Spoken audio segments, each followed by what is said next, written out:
akan bicara tentang find beauty in diversity. Menemukan keindahan di dalam perbedaan. Berapa banyak dari Anda yang hadir di ibadah 1 minggu lalu bersama Pastor Alan? Sudah dengar firmannya Pastor Alan? Anda diberkati? Pastor Alan minggu lalu berbicara tentang menjadi satu bukan berarti seragam. Menjadi satu bukan berarti seragam. Itu adalah kickstart dari series kita. Untuk bulan ini kita akan bicara tentang find beauty in diversity. Menemukan keindahan dalam perbedaan. Berapa banyak dari Anda yang percaya bahwa beda itu indah? Amin. Coba tengok kiri kanannya, apakah ada yang mukanya mirip saudara? Ada? Oke, mirip mungkin oke lah ya. Ada nggak yang mukanya sama banget sama saudara? Saya yakin kalau yang duduk di tempat ini mukanya sama semua, either lucu, aneh gitu ya. Yang pasti nggak indah. Yang membuat ruangan ini terlihat indah adalah segala perbedaan yang ada di dalamnya. Bajunya beda gitu ya, wajahnya beda, jenis rambutnya beda. Saya percaya ada keindahan di dalam perbedaan. Jadi hari ini saya mau ajak Anda untuk kita sama-sama belajar untuk jangan takut beda. Jangan takut beda. Mari kita doa sekali lagi. Tuhan Yesus, Roh Kudus kiranya Engkau bantu kami hari ini Tuhan. Memahami apa yang hendak Engkau sampaikan. Supaya kami enggak takut untuk menjadi beda. Di dalam nama Yesus. Amin. Amin. Terus waktu saya mempersiapkan khotbah ini, yang saya baca adalah bukunya Panji Pragiwaksono, seorang stand up komedian Indonesia, judulnya Berani Mengubah. Dalam bukunya ada satu kutipan yang menarik buat saya. Dia bilang begini, Indonesia belum bisa menghargai perbedaan. Bukan salah kita sebagai bangsa karena kita terlalu lama diseragamkan.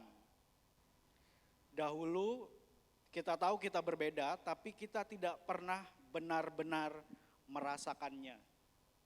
Jadi menurut dia waktu itu, waktu saya baca ini, saya jadi kilas balik gitu ke zaman dulu. Kelihatannya dulu kita beda ya. Saudara ingat nggak? Waktu sekolah dulu, nanti ketahuan nih umurnya. Waktu sekolah dulu, ada hari-hari di mana Anda dibebaskan pakai bajunya. Ingat gak? Kalau misalnya lagi hari apa ya biasanya? Hari Kartini gitu. Silakan pakai baju.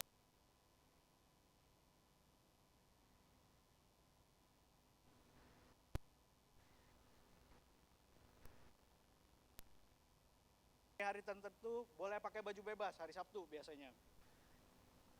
Kelihatannya beda, tapi sesungguhnya cara berpikirnya seragam. Kelihatannya beda, tapi cara berpikirnya seragam. Jadi sebenarnya perbedaan tidak pernah benar-benar terjadi. Dahulu kita tahu kita beda, tapi kita nggak pernah merasakannya. Sampai akhirnya datanglah alat-alat penjamin kehidupan perbedaan. Nih, kita belajar sejarah ya. Berapa banyak anak Anda yang suka pelajaran sejarah waktu sekolah? Di belakang cuma satu, oke. Saya nggak suka soalnya banyak ngafal. Saya cepat lupa. Oke, suatu hari ada yang namanya Deklarasi Universal Hak Asasi Manusia tahun 1948. Disingkat DUHAM, Deklarasi Universal Hak Asasi Manusia 1948.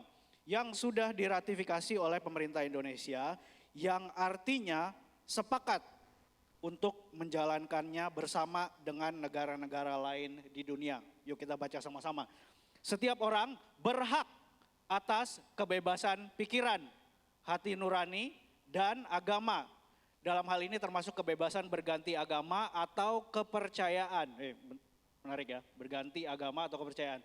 Dengan kebebasan untuk menyatakan agama atau kepercayaan dengan cara mengajarkannya, melakukannya, beribadat, dan menaatinya baik sendiri maupun bersama-sama dengan orang, di muka umum maupun sendiri. Dijamin jadinya kebebasan pikiran, hati nurani, dan agama. Jadi ada jaminan untuk jadi beda. Yang kedua ada Undang-Undang Dasar pasal 29 ayat 2 menyatakan negara menjamin kemerdekaan tiap-tiap penduduk untuk memeluk agamanya masing-masing dan untuk beribadat menurut agamanya dan kepercayaannya itu. Dijamin untuk jadi beda boleh sama pemerintah. Karena sudah dijamin, orang mulai terbuka, bebas menyatakan betapa beda dan beragamnya cara berpikir mereka. Nah, lo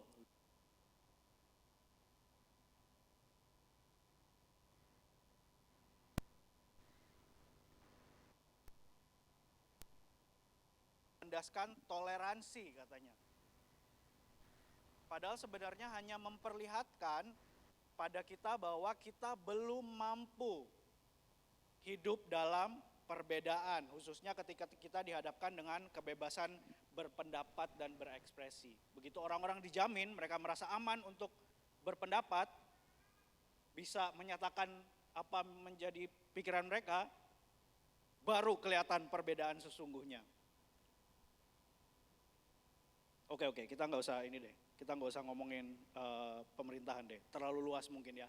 Saya kecilkan aja skalanya, kita bicara circle kita aja, orang Kristen aja ya, kayak lebih seru, lebih seru. Kita bicara orang Kristen, orang-orang percaya yang menurut firman Tuhan adalah satu kesatuan, harusnya satu kesatuan yaitu tubuh Kristus. Dalam firman Tuhan dibilang 1 Korintus pasal 12, dikatakan begini di ayat ke-12, karena sama seperti tubuh itu satu dan anggota-anggotanya banyak, dan segala anggota itu sekalipun banyak merupakan satu tubuh. Demikian pula Kristus. Terus ayat 17 dikatakan begini, andai kata tubuh seluruhnya adalah mata, di manakah pendengaran? Andai kata seluruhnya adalah telinga, di manakah penciuman? Tetapi Allah telah memberikan kepada anggota masing-masing secara khusus suatu tempat pada tubuh, seperti yang dikehendakinya. Dikehendaki siapa? Dikehendaki Allah. Andai kata semuanya adalah satu anggota, di manakah tubuh? Apakah saudara pernah lihat sebuah tubuh yang isinya hidung semua? Pernah lihat? Enggak pernah? Parts-nya harus beda, baru kelihatan kayak tubuh. Tangan kanan sama tangan kiri aja beda.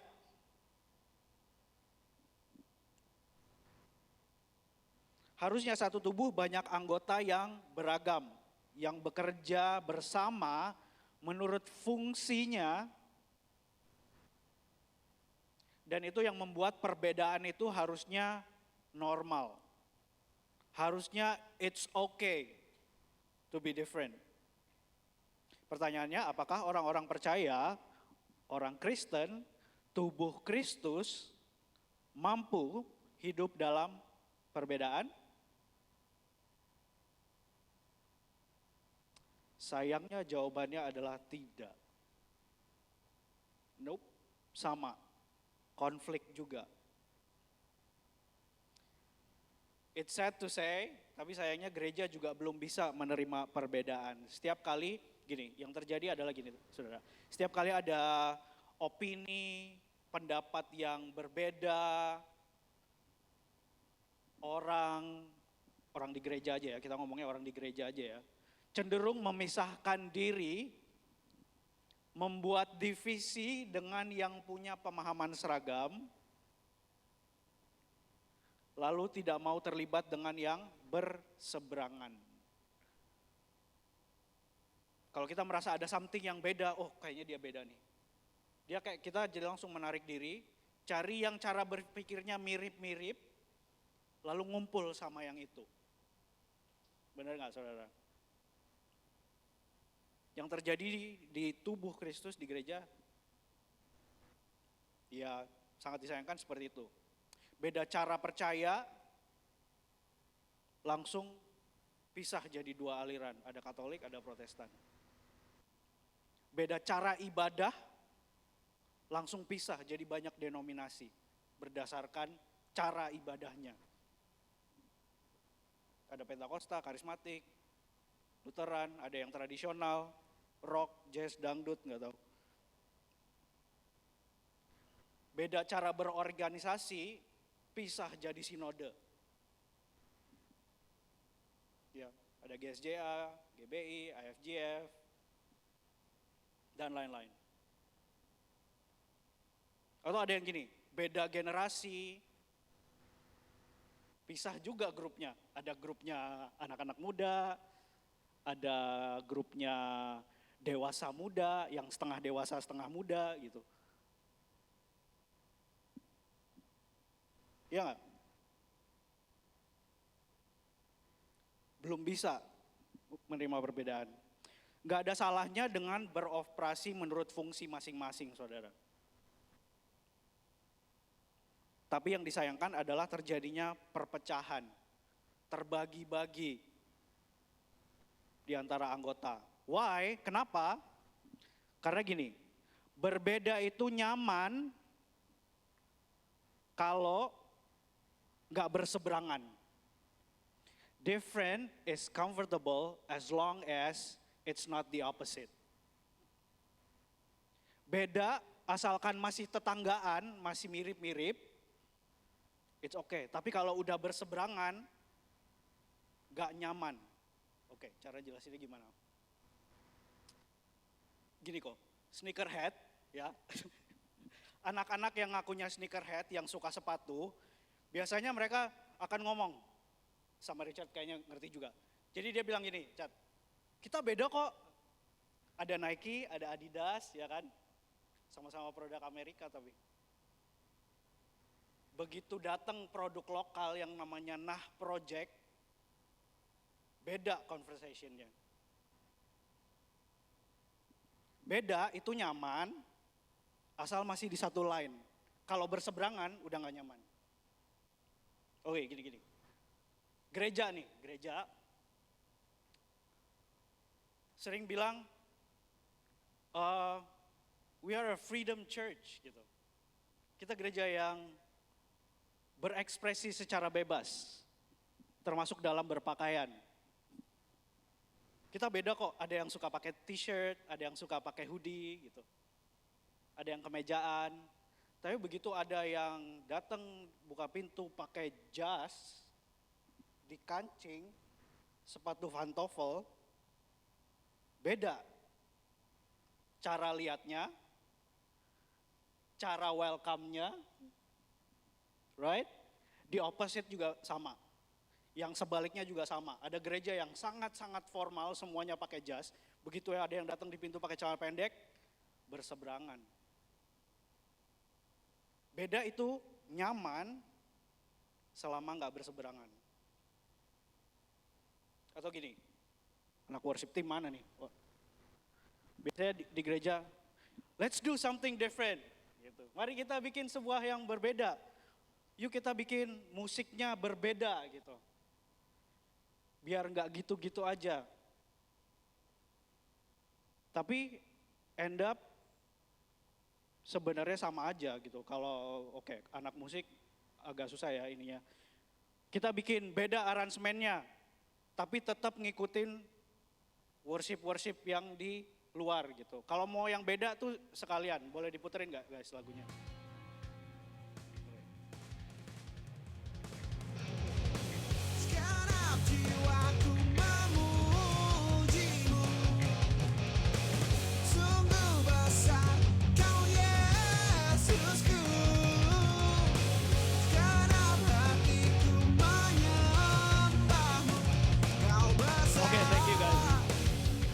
Dari Anda yang bisa worship, kalau lagunya kayak gini hari Minggu. Yes, there you go, di belakang. Berseberangan, beda sekalian gitu. So, gereja apakah siap untuk berbeda? Gereja juga belum bisa menerima perbedaan yang sebenarnya. Jadi kalau beda masih mirip-mirip itu sebenarnya bukan berbeda. Ini saya mau mempersiapkan aja saudara. Supaya gereja terbiasa sama hal beda, sama keragaman.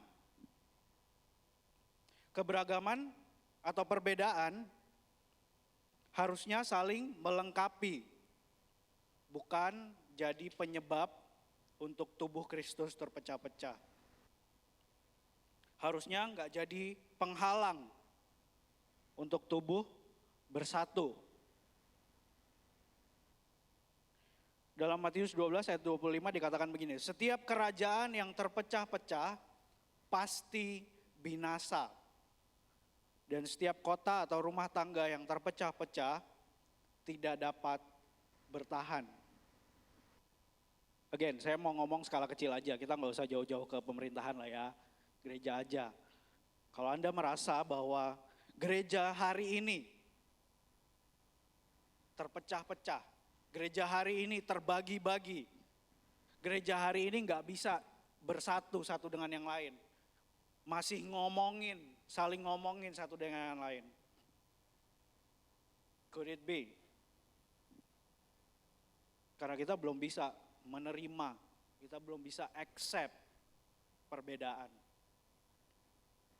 Hari ini saya mau ajak Anda melihat apa yang membuat perbedaan atau keberagaman dapat memecah-mecah persatuan ya. Kita lihat hari ini what causes, apa aja yang membuat perbedaan, karena perbedaan sebenarnya harusnya membuat sesuatu menjadi indah, tapi pada kenyataannya malah menjadi pemecah.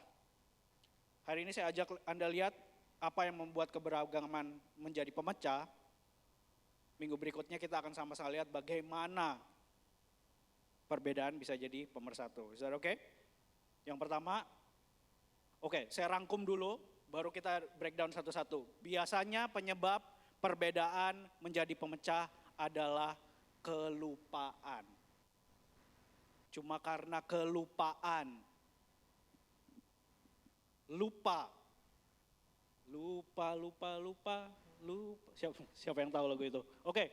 Lupa yang pertama, lupa siapa musuh sebenarnya.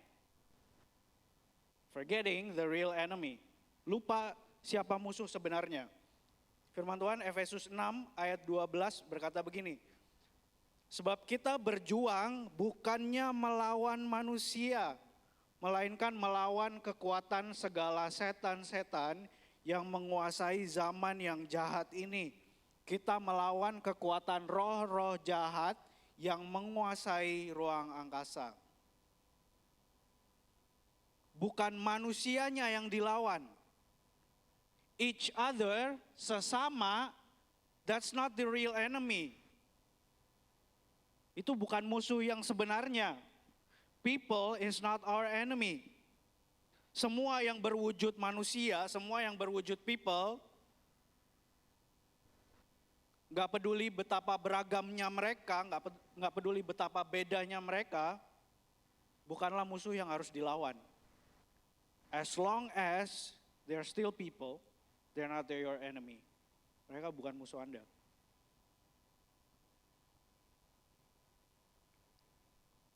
Jadi yang saya mau ingatkan hari ini, stop wasting your energy fighting the wrong thing.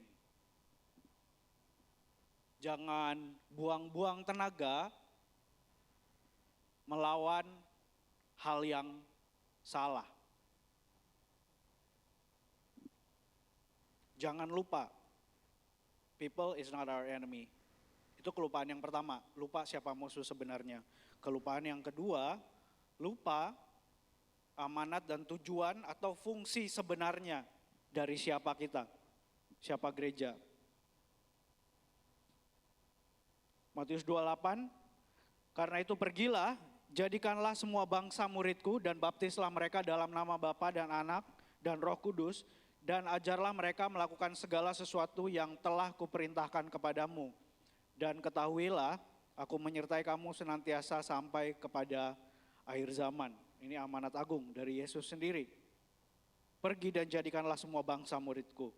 Kisah Para Rasul 1, Tetapi kamu akan menerima kuasa kalau Roh Kudus turun ke atas kamu, dan kamu akan menjadi saksiku di Yerusalem dan di seluruh Yudea dan Samaria dan sampai ke ujung bumi. Ini panggilan gereja, saudara. This is what church called to do. Ini apa yang tubuh Kristus dipanggil. Panggilan gereja ini, ICC IFJF Bali, setting people free in Christ. Setting people free in Christ.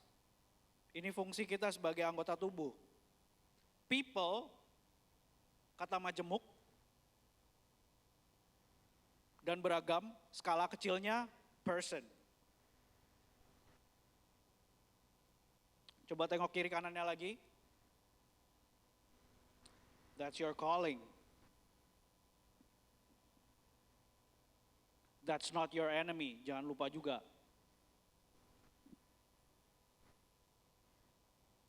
Different people, berbeda orang, beda cara penanganannya. Halo? Itu sebabnya metode harusnya selalu berganti. Yesus bekerja dengan cara yang berbeda. Ia tidak pernah pakai metode atau template dalam mengerjakan mujizat. Bahkan kalau kasusnya sama. Saudara kalau baca Alkitab pernah lihat nggak Yesus pakai template dalam mengerjakan mujizat? Oke, hari ini ada orang yang matanya buta. Dia pakai tanah, diludahi, disembuhkan. Besok ketemu orang tuli, apakah dia pakai tanah dan diludahi lagi? Enggak. People, kalau dalam skala kecilnya person, punya kebutuhan yang berbeda. Kebutuhan yang berbeda nggak bisa dipenuhi dengan cara yang sama. Caranya harus beda juga. Keberagaman setting, metode, approach seharusnya tidak mengalihkan, nggak distract kita dari objek misi yang sebenarnya. Objek misi kita siapa? People. Orang. Jangan panik kalau Anda rasa ada yang berbeda dari cara-cara atau ekspresi kita di tempat ini khususnya. Dalam beribadah, atau dalam berinteraksi, ketahuilah bahwa fokusnya adalah people. As simple as that.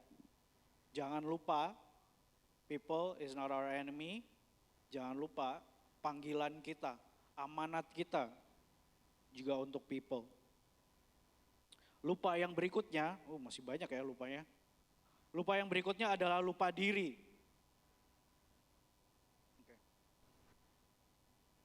Seorang pakar psikolog moral, Jonathan Haidt, menulis begini.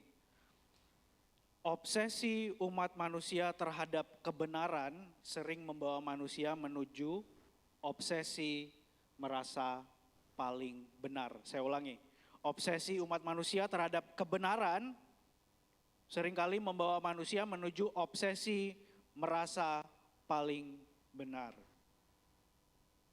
Kemudian merasa paling benar seringkali menjadi premis terhadap kekerasan, violence terhadap sesama. Gak hanya fisik tapi juga verbal. Saudara, kebenaran bukan akar masalahnya. Obsesinya tentang kebenaran dan merasa paling benar. Saya percaya pengenalan akan Allah melalui firman-Nya dan Roh Kudus sendiri akan menuntun kita kepada kebenaran. Dan saya percaya juga ada proses dalam mengenal Tuhan dan belajar tentang kebenaran. Proses saya dan proses Anda beda. Karena tadi kita udah bahas sama-sama, kebutuhan kita beda.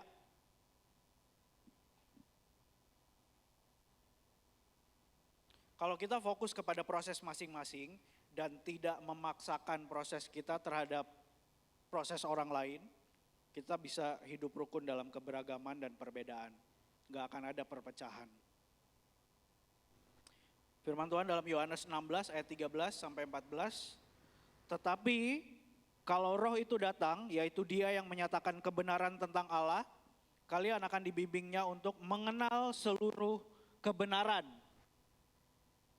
Ia tidak akan berbicara dari dirinya sendiri, tetapi mengatakan apa yang sudah didengarnya, dan ia akan memberitahukan kepadamu apa yang terjadi di kemudian hari. Jangan lupa saudara, Roh Kuduslah yang menyatakan kebenaran. Baik itu untuk Anda dan juga untuk saya. Roh Kudus yang sama menyatakan kebenaran, jadi gini, Roh Kudusnya nggak berubah, kebenarannya saya percaya nggak akan berubah. Tapi cara Dia menyatakan kepada kita dengan kebutuhan yang berbeda-beda pasti akan berbeda. Ada proses yang berbeda.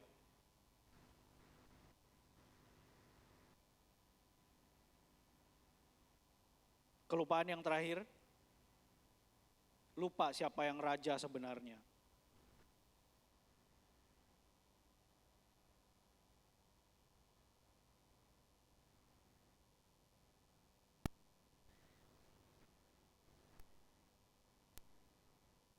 Allah.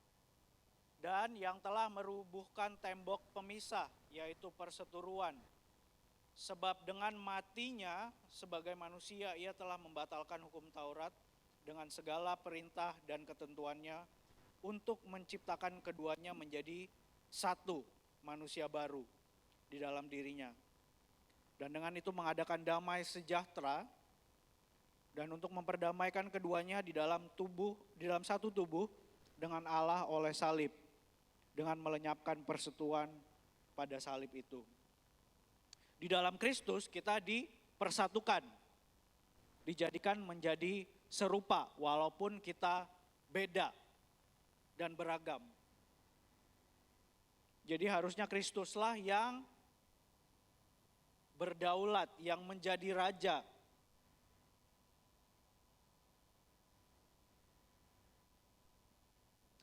Saudara, gereja harusnya tidak takut sama perbedaan. Gereja harusnya bisa belajar nerima keberagaman.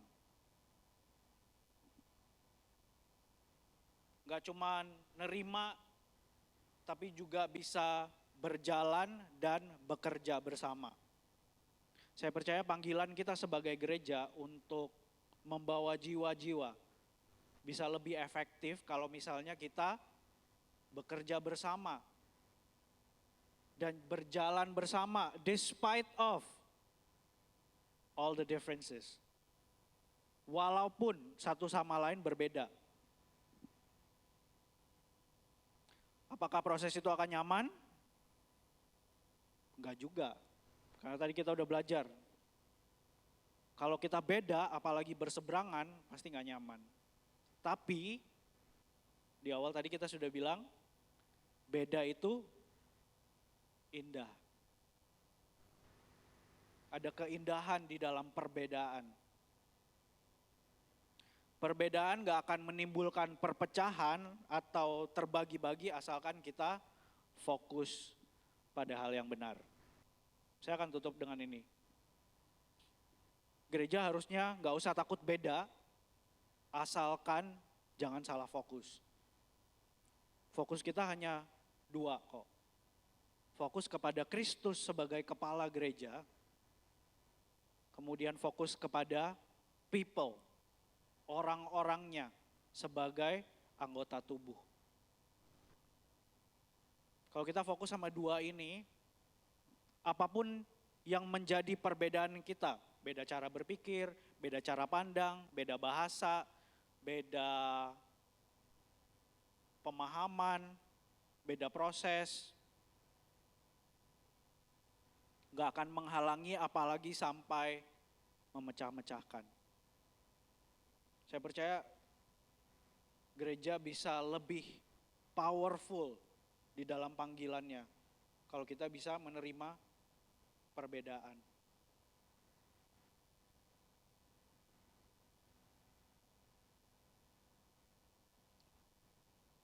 Mari kita berdoa, saudara.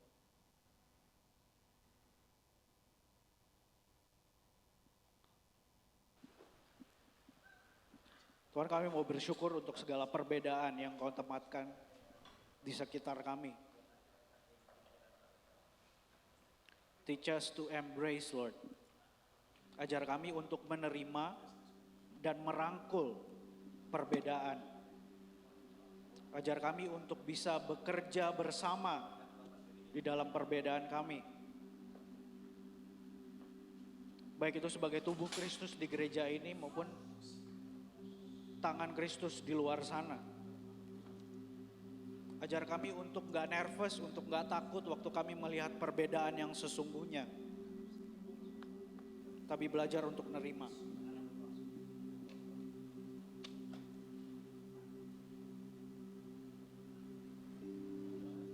Dan aku percaya as we learn, Lord, pada saat kami belajar untuk menerima perbedaan, kami diberikan kekuatan untuk boleh bersatu sebagai satu tubuh Kristus. Di dalam nama Yesus. Haleluya. Amin. Amin. Is this helping? Apakah ini membantu saudara? Kita akan bicara lagi tentang perbedaan di minggu-minggu ke depan. Bagaimana perbedaan bisa